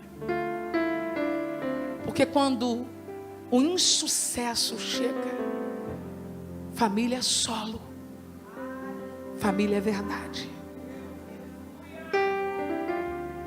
E foi nesse processo tão difícil que Deus usou muitas vezes o meu pai, a minha mãe, o meu esposo, e especialmente a minha tia Cássia, que está aqui. Eu digo que Deus a usou assustadoramente, porque quando Deus usa quem você está acostumado, é normal. Minha avó Helena sendo usada é normal. Todo mundo já espera. Deus levantou a minha tia como uma coluna. Quando eu pensava que eu ia desabar, ela me bombardeava. Levanta, reaja, continue. Sua vida não é só isso. Eu não podia falhar nesse evento no Nordeste. Eu tinha que pregar na convenção estadual do estado da Bahia.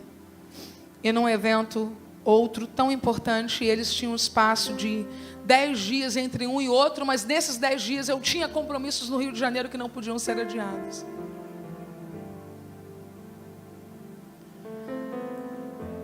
Eu fui com 160 quilos de ônibus para o Nordeste.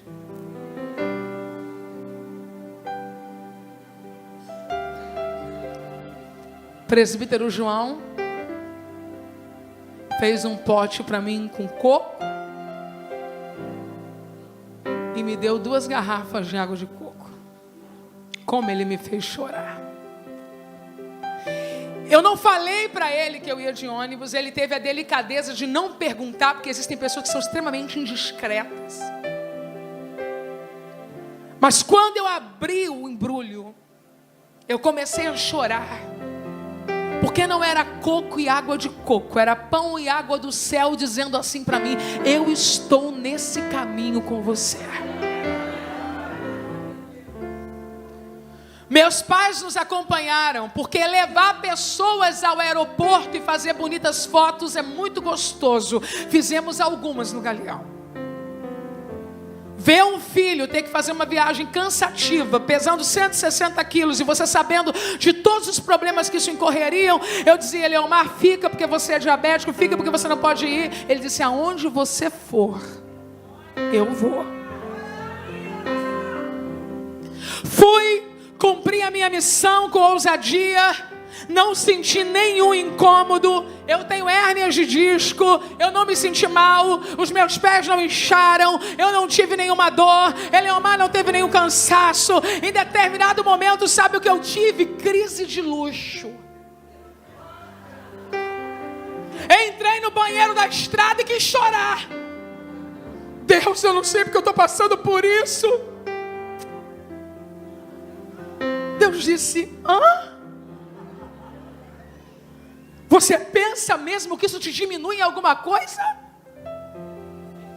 Vai descendo, que eu vou aparecendo. Deus sacudiu aquela viagem. Eu voltei para o Rio. Em menos de 10 dias eu voltei de novo para o Nordeste. Eu tinha que honrar o meu compromisso, e a mão do poderoso estava na minha direita e na minha esquerda. Eu voltei. E quando eu cheguei no Rio, por que esse celular faz isso? Quando eu cheguei no Rio, era começo de 2017. A mesma especialista conversou comigo e disse: Helena, vamos conversar? Vamos. Agora você não pode tentar mais, tá bom? Para um pouco. Espera. Vai passar. E o que eu vou fazer na minha vida, doutora? Sua vida é só isso? Não. Quando eu saí, eu disse para esse homem aqui: oi, Leomar, acabou. O especialista disse que eu vou ter que esperar um tempo, eu vou ter que parar. Ele me disse: você não vai parar, só se você quiser.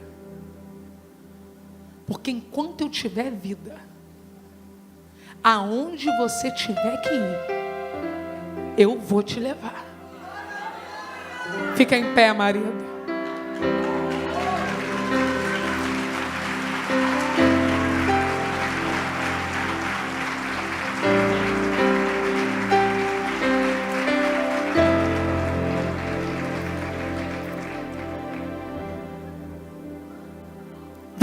De janeiro de 2017. Está notando que eu vou chegar em 2019 já. Eu chego no consultório, 158 quilos. Cansada, fadigada. Com dificuldade de encontrar roupas, calçados também já não ficavam confortáveis, porque embora eu calce 40, os pés inchados. Eu fujo das escadas, mas eu chego decidida. Porque Deus opera em nós o querer e o efetuar. E o processo terapêutico a qual eu me submeti, querendo viajar sem desconfortos, estava curando outras áreas da minha vida. Deus estava me fazendo olhar para mim, sua saúde, sua vida. O que adianta ganhar o mundo inteiro e perder a você mesma?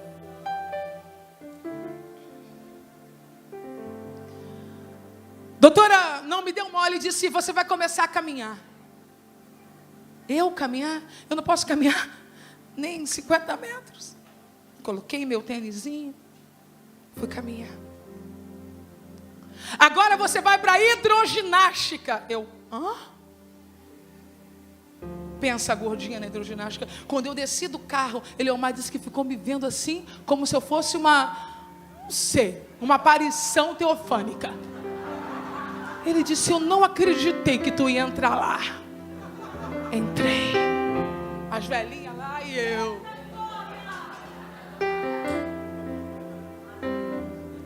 Filas de pessoas recebendo autógrafos.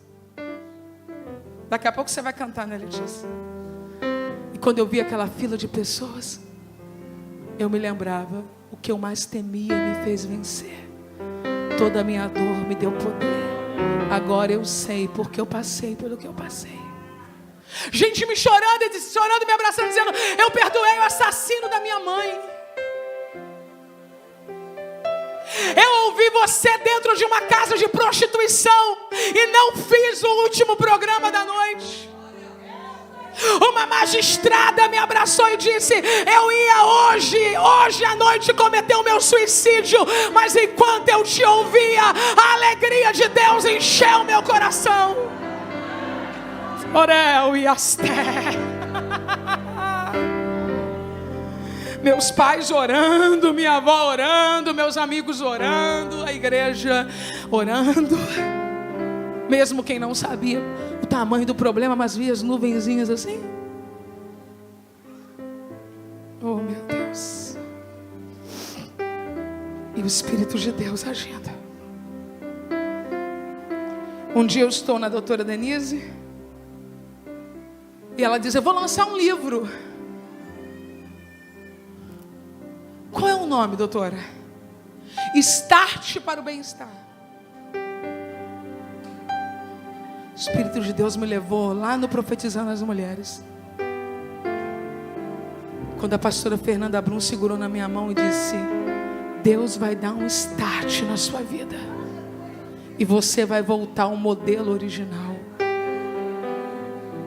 O meu peso hoje é o peso que eu tinha quando eu tinha 15 anos de idade.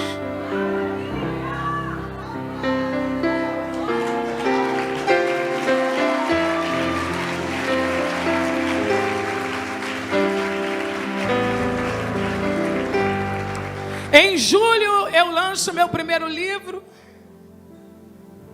Logo a seguir eu sofro uma crise de vesícula. Termino o ano com aquela sensação de que 2017 foi o melhor ano da minha vida. Eu escrevi isso. Que Deus não fez o que eu queria, mas fez muito mais do que eu podia imaginar. Aí eu pensava: se 2017 foi o melhor ano da minha vida, 2018 então vai ser só glória. No terceiro mês, por causa de uma crise na vesícula e por eu não ter dado a atenção necessária para fazer a cirurgia imediatamente, eu estou num culto de domingo aqui, me contorcendo de dor. Digo isso à igreja: eu estou com muita dor. Atendo uma pregadora com a sua família, jantamos, fui para casa, eu estou com muita dor. Mas não era a dor da crise da vesícula, era uma dor chapada, como se tivesse uma pedra, era diferente. Tomo remédio, tento melhorar, faço a ultrassom, volto para casa. Quando foi 5 e pouca da tarde, o Espírito Santo falou para mim: levanta, toma banho, faça sua higiene completa, inclusive de depilação. Ele falou comigo. Eu levantei, me arrumei e disse: Eliomar, vamos para o hospital. Eu não estava com uma dor desesperada, mas eu ouvi a voz daquele que falava comigo. Eu cheguei no hospital, sentei, deitei, fui tomar soro e a médica voltou e bateu em mim: Helena. Eu abri os olhos. Eu não tenho boas notícias. Você está com pancreatite. Eu vou te internar imediatamente.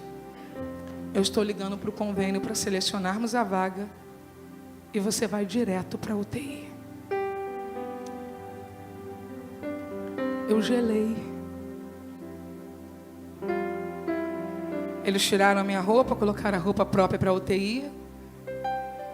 Eu coloquei uma fralda pela primeira vez.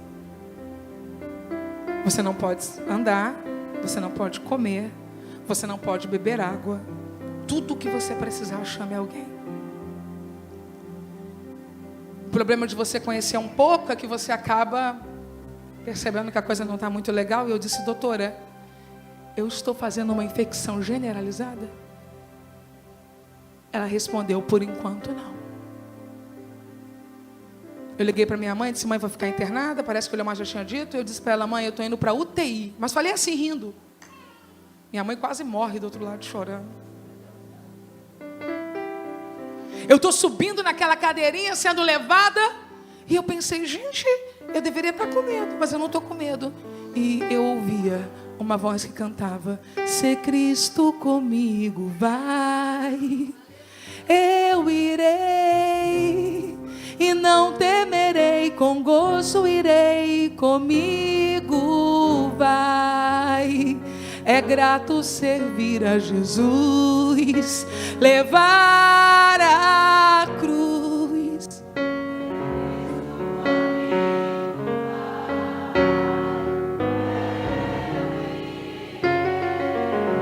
Deitei, o Eleomar saiu do CTI, eu disse para a menina: olha que coisa fantástica, eu nunca fiquei internada e já comecei no CTI. Ela disse: é realmente, né? Colocou todos os aparelhos, eu dormi bem aquela noite, e no outro dia de manhã eu comecei a perceber que a coisa não era tão boa como eu pensava. Para tudo eu precisava do auxílio de alguém, para uma pessoa que não tem, ninguém tem, né? Esse hábito. Para melhorar só um pouquinho o meu constrangimento, passava um jovem enfermeiro pela porta e ele dizia assim para mim: chipolete.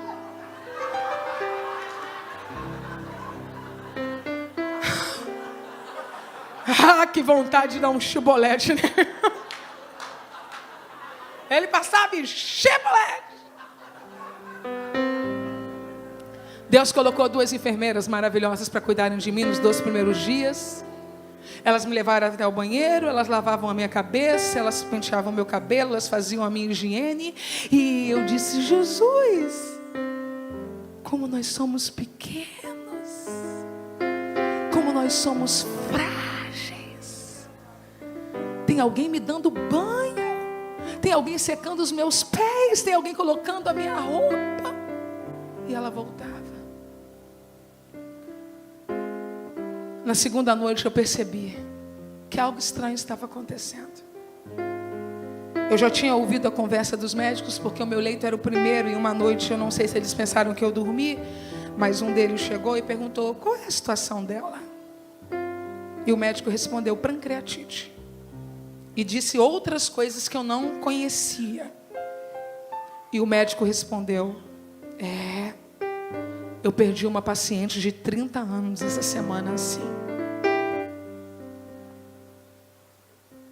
Naquela noite eu senti uma opressão muito forte ali. Não foi na hora que o médico falou, foi depois. Uma opressão muito forte. E eu tentei dormir um pouco, mas eu senti uma batalha espiritual. Parecia que ali na cabeça onde eu estava da cama haviam demônios que tentavam me tocar. Tentavam. Quando de repente esses demônios queriam se aproximar, eu ouvi um barulho de oração naquela madrugada que entrou dentro do CTI. Eu pensei: é meu pai que conseguiu entrar para orar por mim. E quando eu me despertei, eu olhei para os batimentos cardíacos e eles estavam despencando. Eu pensei: meu Deus, eu estou morrendo. Mas fechei os meus olhos e aquele barulho de oração continuava. E quando eu olhei para o monitor, eu não chamei ninguém. Eu tinha medo de que eles tentassem alguma coisa que pudesse me fazer mal. Você fica muito vulnerável, você não pensa com clareza. E eu vi os batimentos cardíacos regularizarem. Quando chegou no outro dia, o Eleomar veio para me visitar, junto com a Carla, junto com a Lucinha, junto com a minha mãe. E quando ele segurou na minha mão, eu disse: Eleomar, ontem, essa madrugada. Ele disse: essa madrugada o quê? Eu disse: então entrou aqui uma oração. Ele disse: eu e o evangelista Sérgio, e citou mais um nome, estávamos dentro da Devip nessa madrugada, de joelhos orando.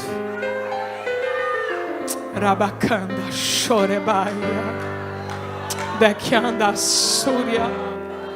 O médico se aproximou, agora era o terceiro dia, com a prancheta e disse: podem ficar tranquilos, ela está se recuperando muito bem. Minha mãe: doutor, e quando ela vai ter alta? Ele disse: hoje ela desce para o quarto.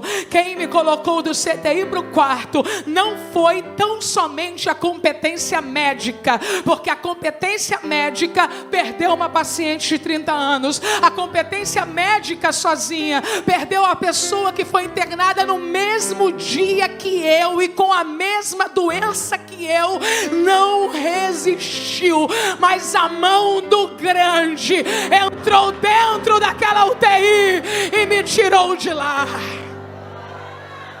Ao grupo Amadas e Amigas, à Igreja de Jesus, à minha família, aos meus pais, aos intercessores fiéis, a minha gratidão pela guerra de oração que vocês tiveram e que não terminou quando eu saí da UTI, porque os crentes espirituais sentiam no pelo que a coisa não estava resolvida. Entrava um, orava, entrava o outro ungia, entrava o outro marchava, entrava o outro, né, Miguel, cantava hino da harpa, teve culto, teve brado. 11 dias depois da cirurgia da vesícula, eu saí viva daquele hospital, restaurada, curada, porque a mão de Deus entrou comigo ali e saiu. Ele é Deus. Seja paciente, eu já começo a concluir.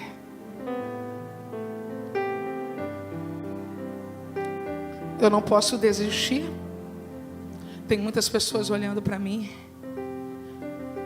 Eu lanço a minha coleção Crescendo com as Mulheres da Bíblia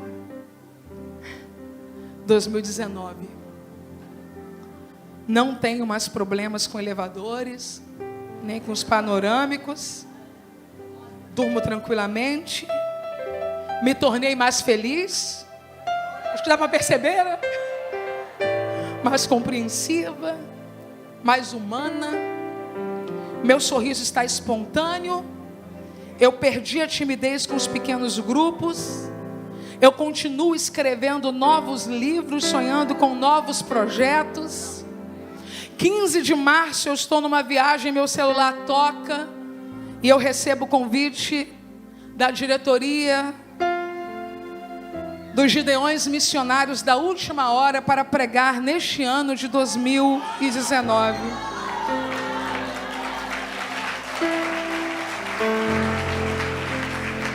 Helena, vamos para Manaus hoje? Hoje não. Vamos para a Europa hoje? Hoje não. Mas isso não quer dizer nunca. Aquele que fez a promessa a cumprirá. 2 Timóteo 4:20. Erasto permaneceu em Corinto, mas deixei Trófimo doente em Mileto. Tudo que eu espero é que esse testemunho que eu contei expresse um pouco dessa sinceridade que Paulo teve, de assumir: eu sou Paulo, mas não pude curar Trófimo. Eu sou Helena Raquel, mas não tenho domínio sobre todas as questões da vida. Eu preciso viver um dia de cada vez, uma vitória de cada vez, um desafio de cada vez.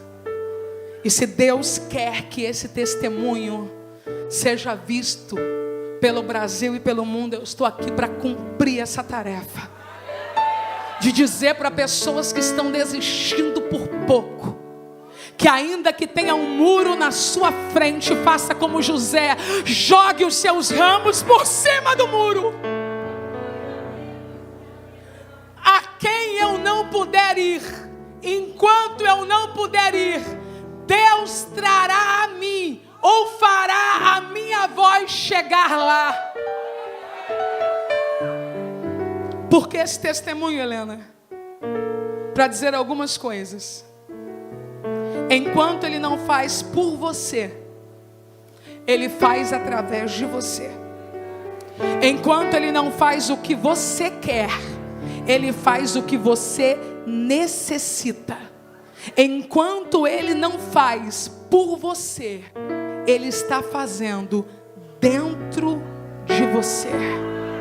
Se você me perguntar hoje, você gostaria de voltar ao ano de 2011? Pegar a sua mala e cruzar o país?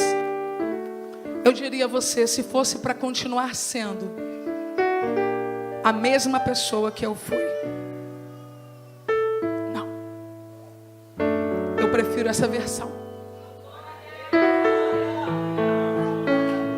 Mais humana, mais confiante, mais amiga, mais serva, mais humilde, aprendendo mais. Enquanto eu estava hospitalizada, minha tia foi me visitar, minha tia Laurice. E ela chegou com a sua bengalinha, charmosa, e eu comecei a chorar. Mas naquele dia eu não chorei de emoção, porque eu estava vendo a minha tia. Eu chorei de vergonha. Porque quando ela adoeceu, eu não tive tempo para visitá-la. Mas quando eu estava num leito, ela teve força para chegar ali para me visitar. Quando Deus nos coloca em algumas situações, é para a gente aprender a revisitar as nossas prioridades, para descobrir o que de fato tem mais valor na nossa vida. Gente, 50 quilos, né? Vocês precisam ver o que é isso. Para ninguém pensar que eu estou dando um testemunho de formiga.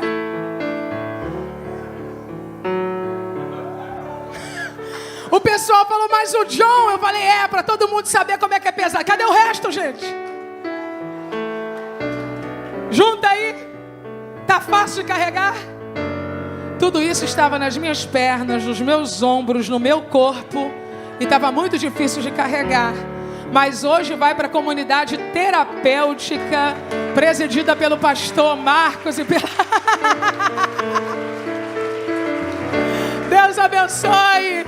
Eu quero doar 80 da próxima. Vamos ficar de pé, igreja. Letícia, venha cá, Letícia. Oh, glória. Oh, glória. Oh, glória. Canta minha trilha sonora aí, Letícia. O que eu mais temia me fez vencer. Toda minha dor me deu poder. Agora eu sei, porque eu passei e pelo que eu passei. O que eu mais temia me fez vencer. Toda minha dor me deu poder. Agora eu sei, porque eu passei e pelo que eu passei. Eu imaginava que eu não conseguiria romper todas as barreiras ou ver a luz do dia. Mas lá no fundo do meu vale eu vi Jesus me estendendo a mão. Ele me disse, filho, levante a cabeça, não é hora de parar. Eu sou a direção.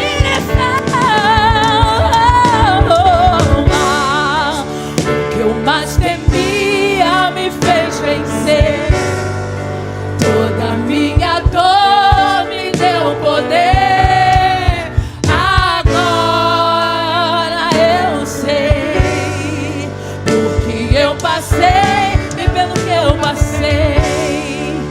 A cada obstáculo o meu Jesus me promovia. A cada gigante o nosso Deus colocava no chão. Meu Deus, a cada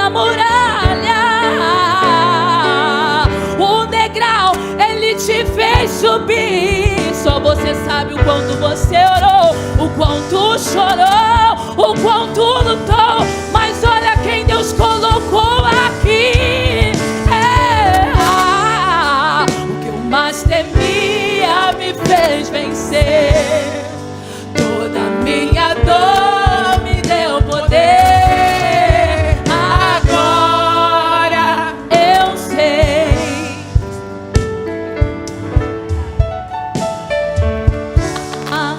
O que eu mais temia me fez vencer. Toda minha dor me deu poder. Agora eu sei, porque eu passei e pelo que eu passei.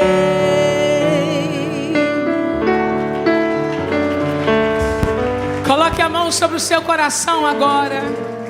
Pessoas vão ser curadas nesta manhã. O mesmo Deus que curou as minhas emoções, o mesmo Deus que curou as minhas angústias, o mesmo Deus que me fez produzir canções no meu vale, o mesmo Deus que me deu graça para transpor os obstáculos intransponíveis, o mesmo Deus que restaurou a minha saúde física, espiritual e emocional, Ele está aqui para curar pessoas agora mesmo pela internet, agora mesmo aqui. Pessoas serão curadas da depressão, pessoas serão curadas da síndrome do pânico, pessoas vão aprender a reagir enquanto o milagre não acontece. Você não é o que você está vivendo ou perdendo, você é o que Deus já disse ao teu respeito. Deus de toda a glória, eu oro por pessoas agora, pessoas que precisam do teu toque, da tua mão, da tua cura, da tua restauração, e que o teu nome seja glorificado na vida destas pessoas. Traz de volta, abraça, muda, dá ânimo, dá graça, e que esta manhã seja um divisor de águas para a tua glória, no nome de Jesus, amém. Olhe para mim. Alguém que estava afastado da casa do Pai, afastado da comunhão com a igreja, por alguma coisa que você não compreendeu no processo da sua vida, algo que você viveu, algo que você pensa que vai te impossibilitar de servir a Deus. Talvez você esteja enganado com quem Deus é. Deus não se decepciona com ninguém. Ele nos ama apesar das nossas fraquezas. Saia do seu lugar, saia do seu lugar e venha para cá. Se você quer voltar hoje. Alguém? Se há, vem. E aquela, Cristiano, conseguiu? Alguém? Todos firmes? Então aperta esse crente que está do seu lado e diga para ele: se você soubesse o que está preparado. É para apertar o crente. Se você soubesse o que está preparado, você se alegraria mais. Estou eu deitada na UTI, quando o Espírito Santo começou a cantar esta canção. Você devia se alegrar. Você devia se alegrar. Eu disse: isso é música? O que é isso? Ele, Omar, tá com o celular aí? Eu preciso saber o que é isso. Você devia se alegrar. Você devia agradecer. O que é isso? Era uma música. Celebre ao Senhor com essa canção. Não vai embora não, porque o pastor André vai dar um direcionamento e nós vamos fazer o clamor do milagre. O pastor André vai direcionar o clamor do milagre e os milagres vão acontecer. Eu sei que não há nenhuma provação maior do que eu possa suportar, mas estou cansado, Pai, preciso crer nas tuas promessas pra continuar.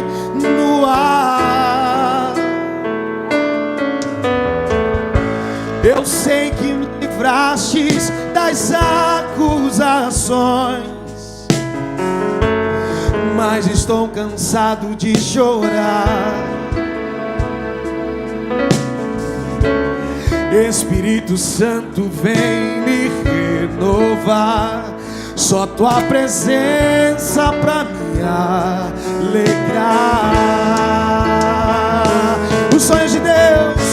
Os sonhos de Deus são maiores que os teus, tão grandes que nem pode imaginar. Não desanime, filho, eu vim te consolar. Nas minhas promessas volte a acreditar.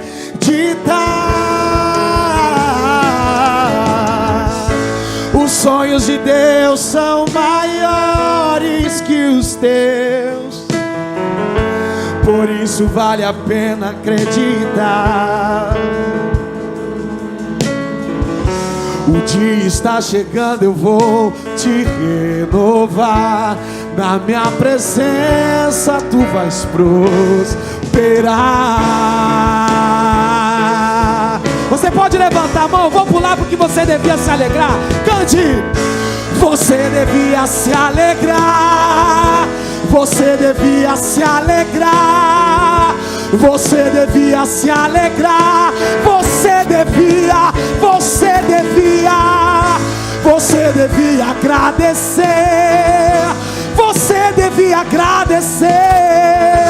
Você devia agradecer. Você pode botar a mão sobre o ombro de alguém e dizer pra ele aí: você devia se alegrar.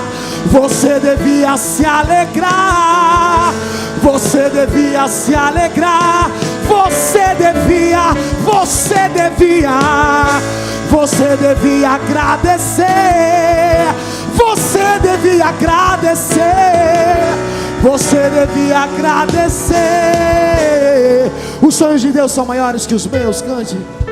Os sonhos de Deus, por isso vale a pena acreditar.